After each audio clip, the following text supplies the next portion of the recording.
आप सभी के हृदय में विराजमान परमात्मा को मेरी राम राम।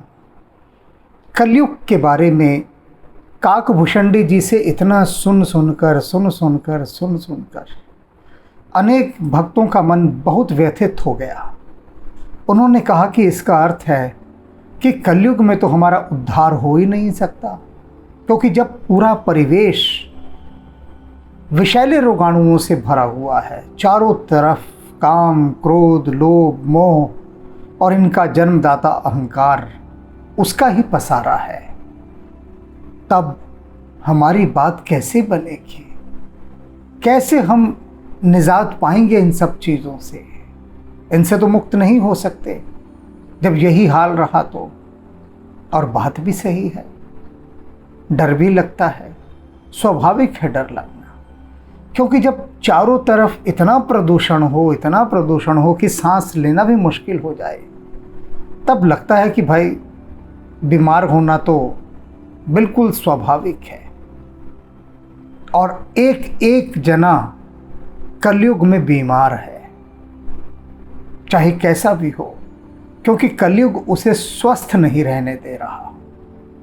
चाहे वह साधु है या वह साधु नहीं है, दोनों ही स्थितियों में वह बेहद बीमार है। अब बीमारी को काटने का कोई तो रास्ता होगा। आज उसी रास्ते पर काकभूषणी जी लेकर जाने वाले हैं, पर पहले थोड़े कीचड़ भरे रास्तों से लेकर जाएंगे। उन रास्तों से जाकर ही फिर थोड़ा साफ सुथरा मार्ग दिखाई देगा। कलिकाल बिहाल किए मनुजा, कह रहे हैं काकभूषणी जी कि हे पक्षीराज गरुड़, क्या बताऊं मैं उस कलयुग की बात आपको, क्या बताऊं। बुरा हाल था, बेहद बुरा हाल। सारे मनुष्य कलिकाल बिहाल किए मनुजा। उस कलयुग के काल ने सारे मनुष्यों को बेहाल कर रखा था। किसी को सुध बुध ना थे, सब बेहाल हुए पड़े थे, व्याकुल हुए पड़े थे। ना ही मानत कि वो अनुजात तनुजा, बहु बेटियों का किसी को कोई ख्याल ही नहीं रह गया था। कोई मान्यता नहीं रह गई थी कि क्या बहू है का, क्या बेटी है, क्या बेटा है, क्या बहन है। मतलब संबंधें की सारी मान्यताएं समाप्त हो गई थी। नहीं तोष विचार न शीतलता, नहीं तोष न संतोष था किसी के मन में, बेहद बेचैनी। जिस कलयुग में भी देख लीजिए आप, और काकभूषणी जी जिस कलयुग का दर्शन करा रहे हैं उसकी भी बात बता रहे हैं कि किसी में संतोष नहीं था। कलयुग की एक विशेषता है कि वह असंतोष से भर देता है। जितना भी मिल जाए, जितना भी, वह भी कम लगता है। अनेक अनेक अरबपति हमने देखे हैं, अनेक अनेक अरबपति, उनको करीब से देखा और क्या देखा, सब कुछ है, अकूत है, कोई हिसाब नहीं, बेहिसाब है, किंतु भीतर संतोष नहीं। फिर भी और की आकांक्षा है, इच्छा है, अभीप्सा है, लालसा है, कामना है, वासना है, और मिल जाए, और मिल जाए, और मिल जाए। उस और मिलने की व्याकुलता ने उनको असंतुष्ट कर डाला है। विचार अर्थात कोई विचार भी नहीं है। विचार माने विवेक, विवेक है ही नहीं। क्योंकि विवेक का मतलब क्या होता है कि सोचने समझने की और निर्णय लेने की शक्ति, उसे विवेक कहते हैं, जो सही और गलत का एक बंटवारा करती है, फैसला करती है, बताती है। तो कहते हैं विवेक ही नहीं रहा। न शीतलता, और ना ही भीतर विनम्रता है, शीतलता है, ठंडक है। ठंडक कैसे होगी जब भीतर असंतोष की आग बरस रही होगी? तो शीतलता कहाँ से आएगी? शीतलता तो तभी आ सकती है ना जब भीतर अंगारे ना हो। लेकिन असंतोष के अंगार लिए व्यक्ति बैठा है, तब कैसे भला वह शीतलता का अनुभव कर सकता है। सब जात कुजात भय मंगता, कहते सब जाति कुजाति सब लोग मंगते हो गए हैं। अर्थात मंगते हो गए क्या, कि केवल मांगना ही एक धर्म रह गया है। सर्वत्र केवल भीतर मांग ही मांग समाई हुई है। भगवान के द्वार पर भी जा रहे हैं तो केवल मांगने जा रहे हैं। अब इतने सारे लोगों को मैं देखता हूँ गाय को रोटी खिला रहे हैं, अच्छी बात है, खिलाओ। सड़कों पर गाय आ गई है, उनको रोटियां खिला रहे हैं। तो मैंने उनसे पूछा कि भाई ये रोटी खिला रहे हो किस लिए?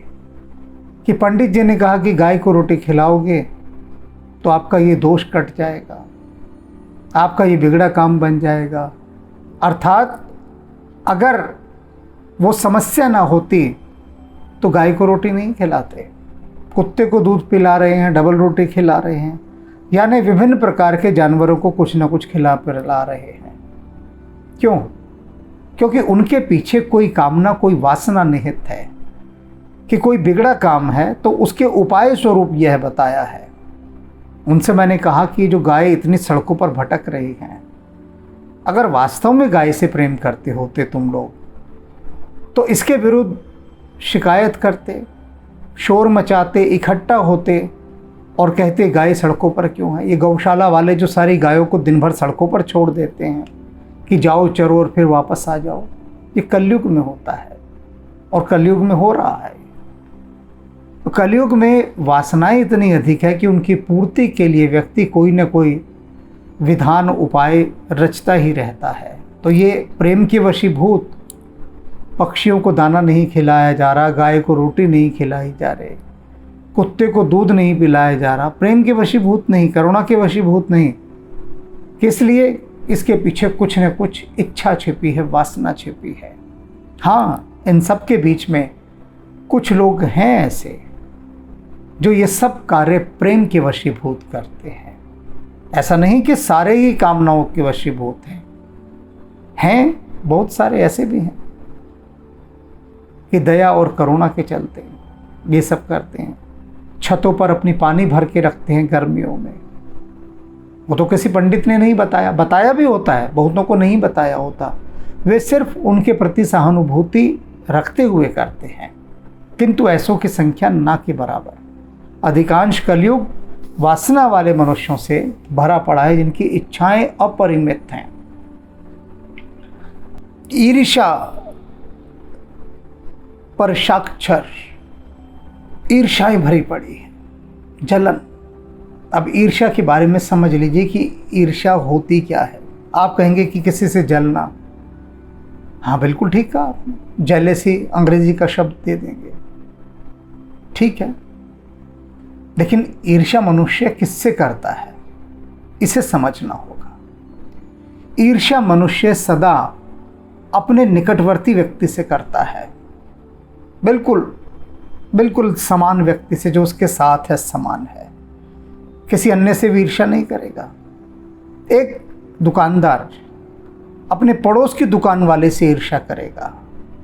वो देश के जो सबसे बड़े धनी उद्योगपति हैं उनसे उसको कोई मतलब नहीं होगा, उनसे कोई ईर्ष्या नहीं होगी, क्योंकि वो उसके प्रतियोगी नहीं है, कॉम्पिटिटर नहीं है। एक मजदूर अपने साथ वाले मजदूर से या मिस्त्री से ईर्ष्या करेगा, वो किसी बहुत बड़े इंजीनियर से ईर्ष्या नहीं करेगा। तो ईर्ष्या सदा सजातीय और सहकर्मियों के साथ होती है, जो तुम्हारे साथ ही यात्रा कर रहे हैं। ईर्ष्या तो उससे होती है।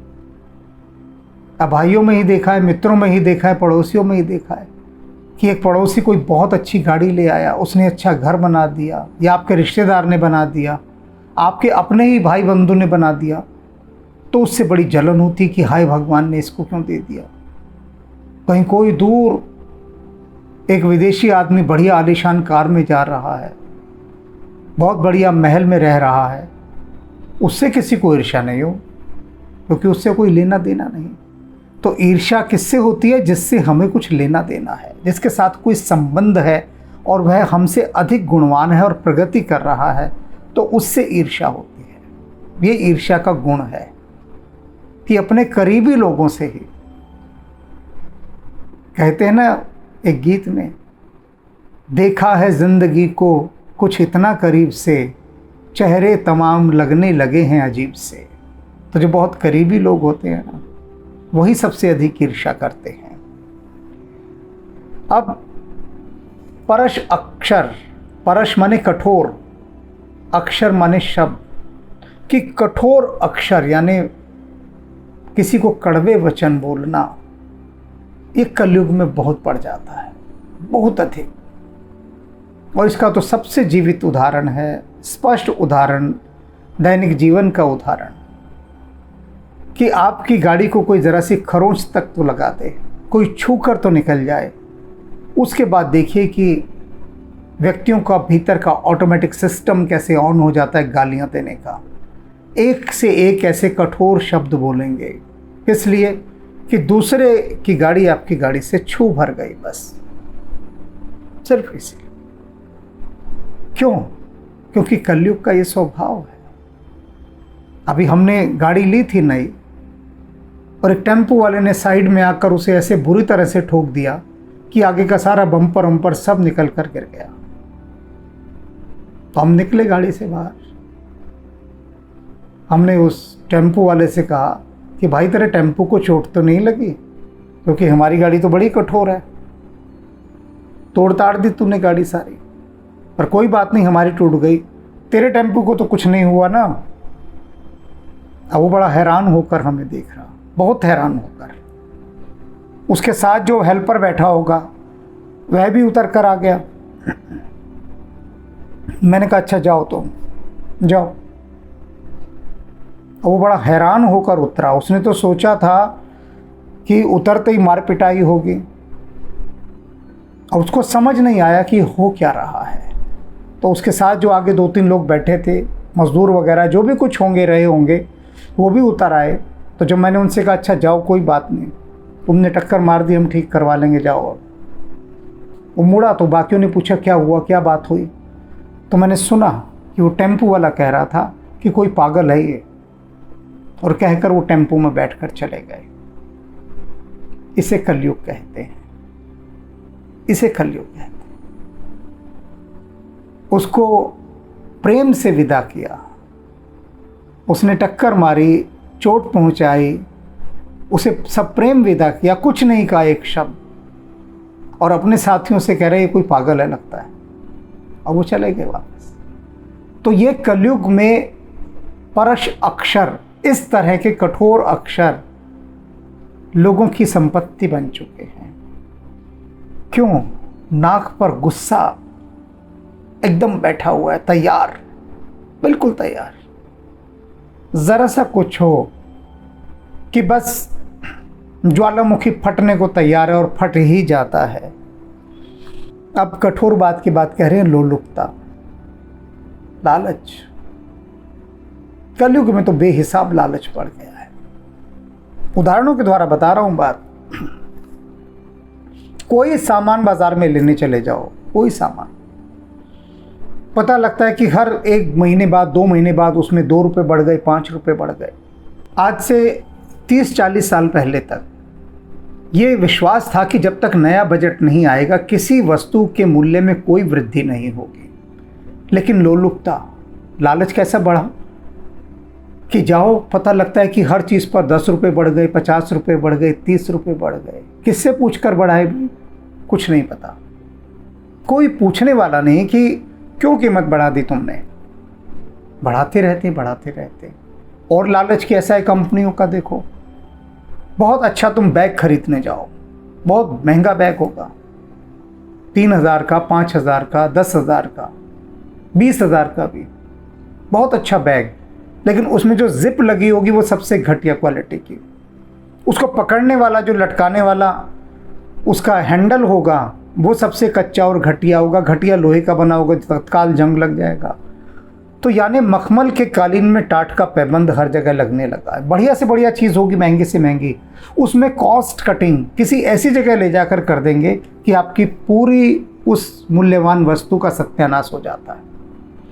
तो कंपनियां ढूंढती हैं अपने प्रोडक्ट के अंदर कि कहाँ हम कैसी कॉस्ट कटिंग करें कि जिसके कारण जो ग्राहक है उसे विवश होकर दोबारा वो वस्तु खरीदनी पड़े। पूरी एक रणनीति होती है, एक बैठकें होती है इस पर कि किस तरह से बस 3-4 साल तक चल जाए चीज़, उसके बाद वो फेंके, हर चीज़ यूज़ एंड थ्रो कर दो। भूरी पूरी रही समता बिकता, और ये सारी चीज़ें भरपूर हैं। लालच, कटु वचन, ईर्ष्या भरपूर हैं, लेकिन समता बिकता, लेकिन समता चली गई है। समता माने क्या? कि सबको समान समझना। समान समझने का यह अर्थ है कि जब आप कुछ भी काम करते हैं, कोई भी चीज़, तो उसके पीछे आप ये सोचते हैं कि इसकी समानता बनी रहनी चाहिए। जैसे मैंने अभी उदाहरण दिया, बैग का उदाहरण दिया, अन्य बहुत सारी चीज़ें उदाहरण हैं। कोई भी चीज़ बन रही है, सड़क बन रही है, पुल बन रहा है, तो वहाँ समता का भाव होना चाहिए। बनाते समय समता का भाव क्या हो? कि इस पुल के ऊपर से मेरे देशवासी गुजरेंगे, न जाने कितने लोग यहाँ से गुजरेंगे पुल पर, सड़क पर से, तो मैं उन सब के हितों को ध्यान में रखते हुए एक अच्छी सड़क बनाऊं। तो ये जब भाव सबके लिए होगा, समता का भाव, तब आदमी कम बेईमानी कर पाएगा। करेगा तो सही, लेकिन बहुत कम करेगा, बहुत ज़्यादा नहीं करेगा। बहुत ज़्यादा बेईमानी से क्या होता है कि देश का विकास रुक जाता है, देश प्रगति नहीं करता, पतन के मार्ग की ओर चला जाता है। सब लोग वियोग विशोक है, और कलयुग के लोग कैसे हो गए थे उस समय? वियोग और विशेष शोक से मरे जा रहे थे, हो गए। जब भीतर अवगुण ही अवगुण रखे जाएंगे, तो यह तो स्वाभाविक है होना। वर्णाश्रम धर्म आचार गए, वर्णाश्रम की व्यवस्था, आचरण, विचार सब नष्ट हो गए। दमदान दया नहीं जान पने, और ये जो दमन करना, दान, दया और समझदारी सब समाप्त हो गई। जड़ता पर बंजनता ही पने, मूर्खता और दूसरों को धोखा देना, ठगना, यही बढ़ गया है। किस किस प्रकार से अनेक अनेक प्रकार की कंपनियां हों या अन्य संस्थान हों, यही होता है कि किस प्रकार से वे प्रजा को ठगें, किस प्रकार से। आप देखते होंगे बहुत सारे विज्ञापन जिनमें आपको एक प्रलोभन दिया जाता है, और उनके साथ कहीं बहुत छोटा सा एक स्टार बना होता है, टर्म और कंडीशन अप्लाई। बस वो जो टर्म और कंडीशन है ना, उसी के बीच में ये धोखा छिपा होता है, उसी के बीच में। फॉर्म देखें हमने बड़े बड़े, किसी किसी स्कीम को लेने के लिए फॉर्म बने होंगे, इतना बारीक लिखा होगा, इतना बारीक कि आप पढ़ ही नहीं सकते। तो आप कहेंगे कि छोड़ो, क्या पढ़ना, साइन कर दो। और उन बारीकों के बीच में कहीं और बारीक स्टार लगा होगा, नीचे टर्म एंड कंडीशन अप्लाई। फिर कल को जब आप कहेंगे कि अरे ये क्या हो रहा है, तो कहेंगे जी आपने ही साइन किए थे, पढ़ लो, ये आपने पढ़ के ही तो साइन किए हैं, ऐसे थोड़ी ना किए हैं, ये लिखा है इसमें साफ, टर्म एंड कंडीशन अप्लाई, आपने क्यों नहीं देखा तब? तो ठगने के कितने कितने तरीके, ये जो टर्म एंड कंडीशन अप्लाई है, ये क्या है? अगर टर्म एंड कंडीशन भी अप्लाई करना है तो स्टार इतना बड़ा बनाओ ना कि प्रमुखता से वो दिखाई दे, और उसमें ये भी लिखो नीचे कि सबसे पहले टर्म और कंडीशन आप देखें, बाद में इस पर विचार करें स्कीम पर। लेकिन ऐसा लिखेंगे तो फिर ठगेंगे कैसे? तो इसीलिए उन्होंने कहा कि कदम कदम पर ठगी कलयुग के अंदर है। तन पोषक नर नार सगरे, सगरे नर नारी, सारे नर नारी, मनुष्य स्त्री, कोई भी हो, सारे मनुष्य, सारे मनुष्य, स्त्री पुरुष, सब क्या हो गए? तन पोषक, सब शरीर को सजाने वाले हो गए कलयुग। शरीर सज्जा बहुत बड़ी चीज़ होकर रह गई है, बहुत बड़ी। आप देखिए जितने प्रोडक्ट हैं, ज़्यादातर कॉस्मेटिक्स के, कृत्रिम प्रसाधन, शरीर को सजाने के लिए कितने कितने चीज़ें बन रही हैं, कितनी कितनी चीज़ें। और लोग इस्तेमाल कर रहे हैं। अभी एक भक्त हमें बता रहे थे कि वो अपनी पत्नी के लिए 1000 रुपये का साबुन लाए हैं। हमने कहा अच्छा 1000 रुपये का? तो उन्होंने दिखाया हमें कि ये देख लीजिए, ये 1000 रुपये का साबुन है और अपनी पत्नी को हम उपहार दे रहे हैं। हमने कहा बहुत अच्छी बात है, आपकी पत्नी आपसे बहुत प्रसन्न रहेंगी, आपको सदा आशीर्वाद देंगी कि आप इसी प्रकार से उनके लिए 1000 रुपये के साबुन लेकर आते रहें। कोई बात नहीं। मैंने कहा लेकिन आपसे हमने कहा था कि अपनी पत्नी को, हिमालय के एक महायोगी हैं, उनकी पुस्तक है योगपथ, तो हमने कहा अपनी पत्नी को ये योगपथ पुस्तक दे दीजिए। आपने कहा कि नहीं नहीं, कहाँ पढ़ेगी, वो नहीं पढ़ेगी। वो 300 रुपये की पुस्तक, हमने कहा सिर्फ आप इसके 51 रुपये दे दीजिए, और वो भी हमें नहीं, वो भी उस आश्रम को ही दे दो चलो, और अपनी पत्नी को ये पुस्तक भेंट करो साबुन के साथ। लेकिन उन्होंने वो योगपथ पुस्तक नहीं ली। वो कहते वो पढ़ेगी नहीं बिल्कुल भी।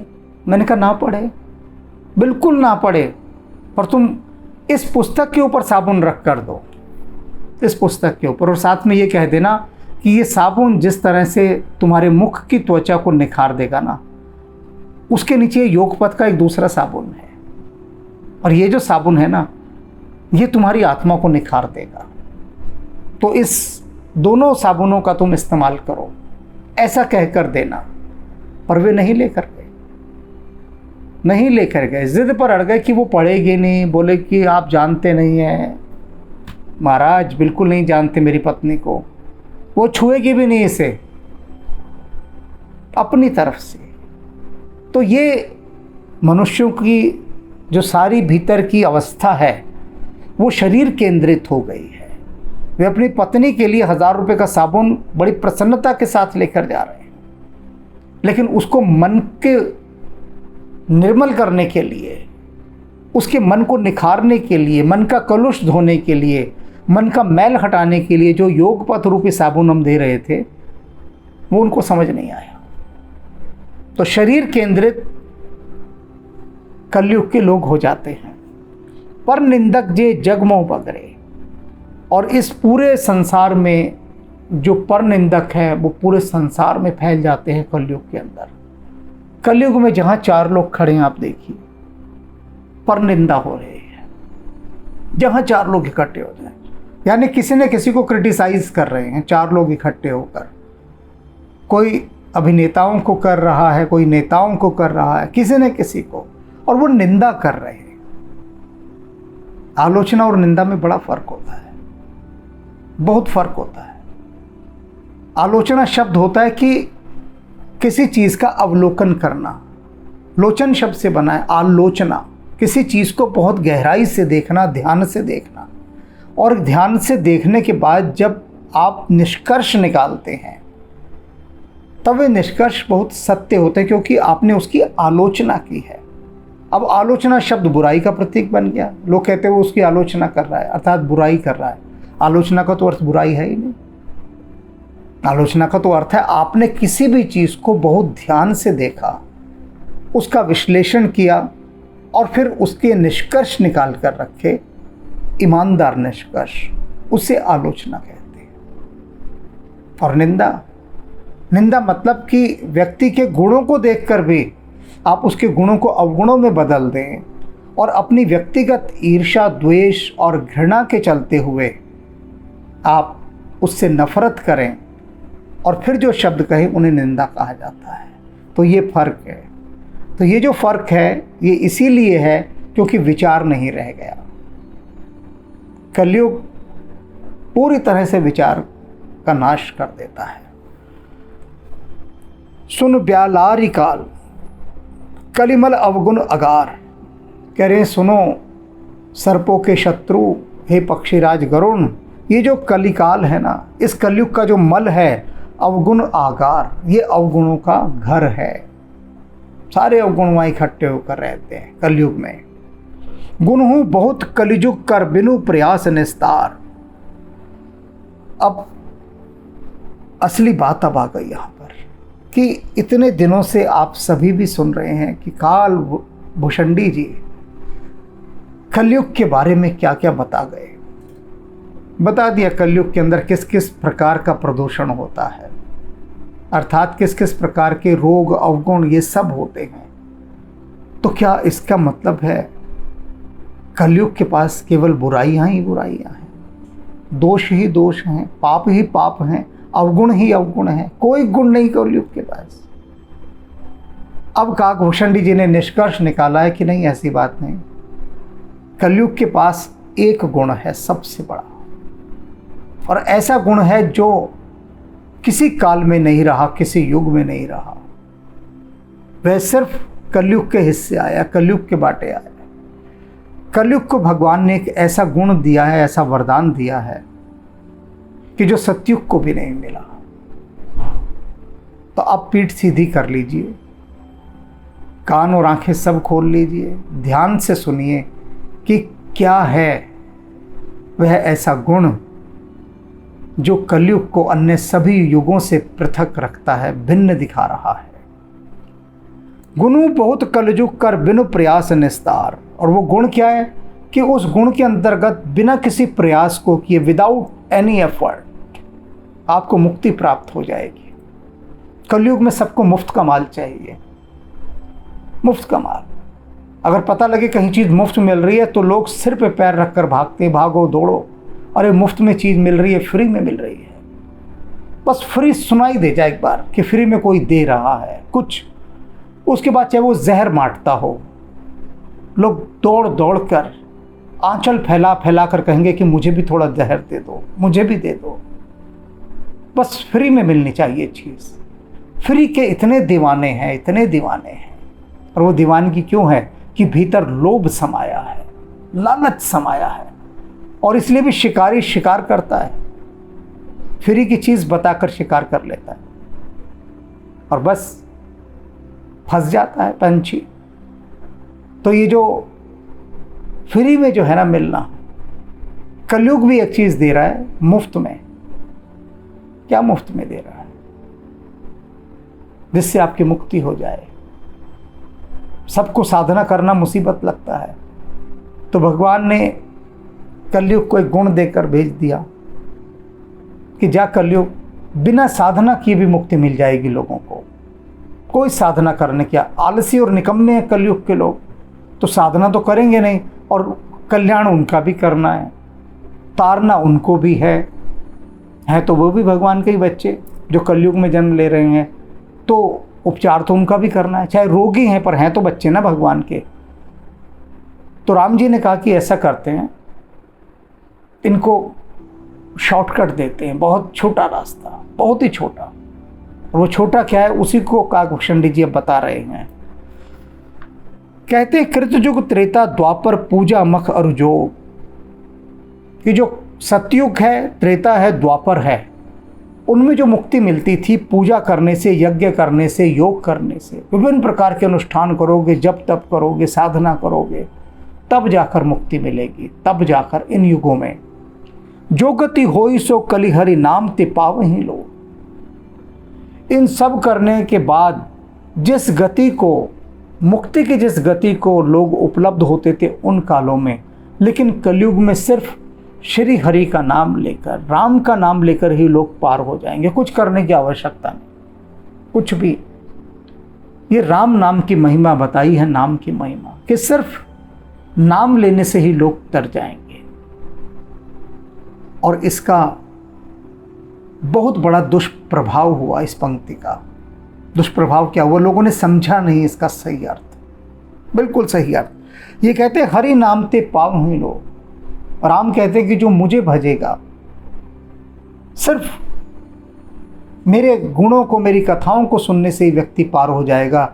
राम का नाम लेने से ही लोग पार हो जाएंगे, ये राम ने स्वयं कहा। लेकिन साथ में एक बात और कही जिसे सब लोगों ने डिलीट कर दिया या आउट ऑफ फोकस कर दिया।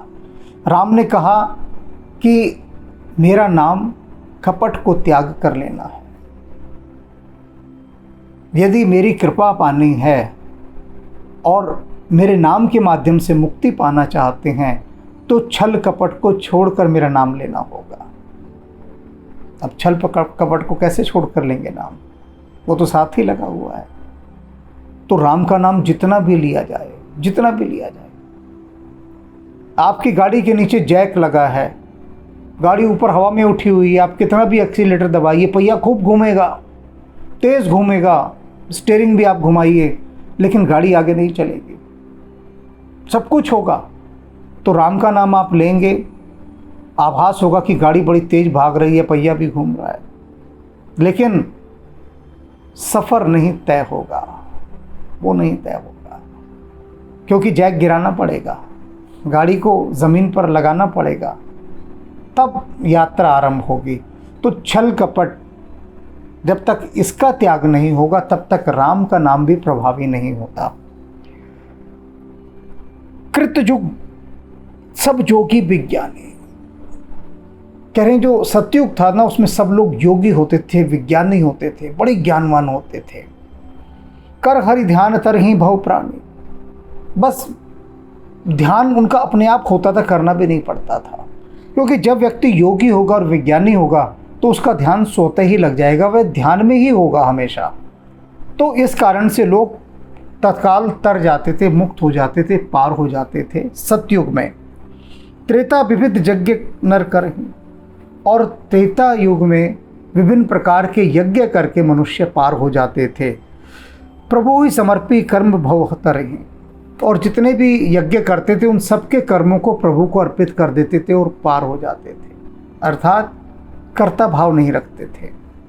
आप कोई भी कर्म कीजिए, यदि उस कर्म में से आपने कर्ता भाव निकाल दिया तो फिर वो कर्म बंधन आपको कभी नहीं लगेगा, कभी भी नहीं लगेगा।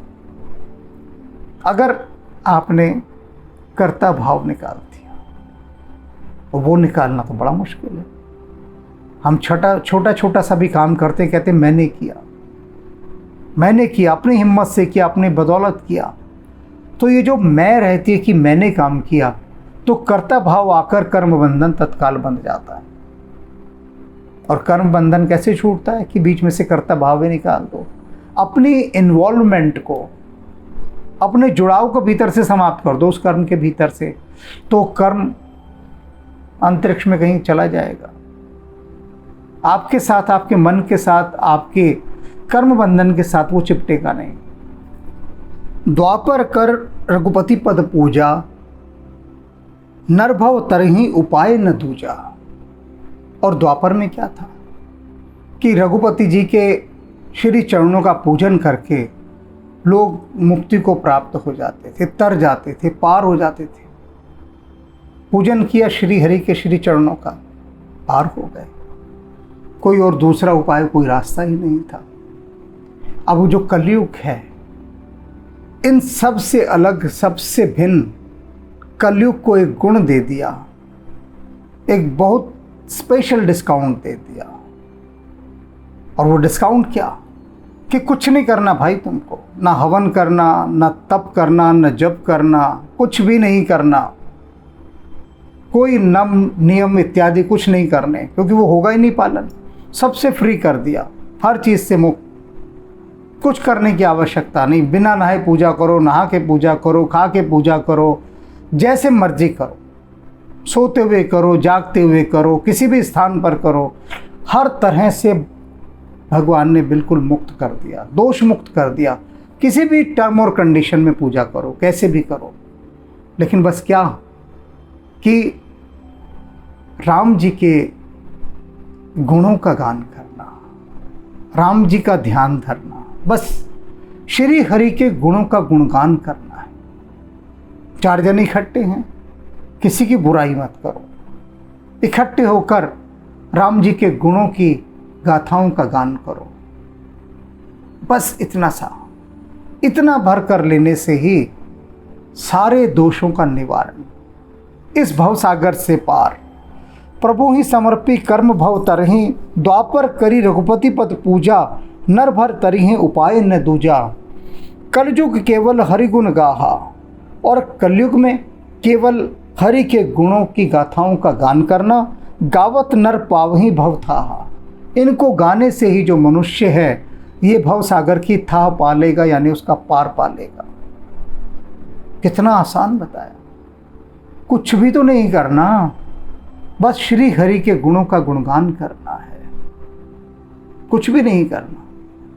और यही नहीं होता बस। अभी कितना सरल सा उदाहरण हमने बताया कि वो साबुन दे देगा अपनी पत्नी को 1000 का, लेकिन मुफ्त में मिलती हुई वो 51 रुपए की एक संजीवनी बूटी योगपथ पुस्तक छोटी सी वह नहीं देगा। क्यों? क्योंकि कलयुग ने पकड़ लिया कि भाई अगर तूने ये पुस्तक अपनी पत्नी को दे दी तो कहीं ऐसा ना हो भूल चूक से वो भली बन जाए, अच्छी हो जाए, उसका मन इन बाकी चीज़ों से हट जाए, तो ये मत दे। रोक दिया कलयुग ने और वह रुक भी गया।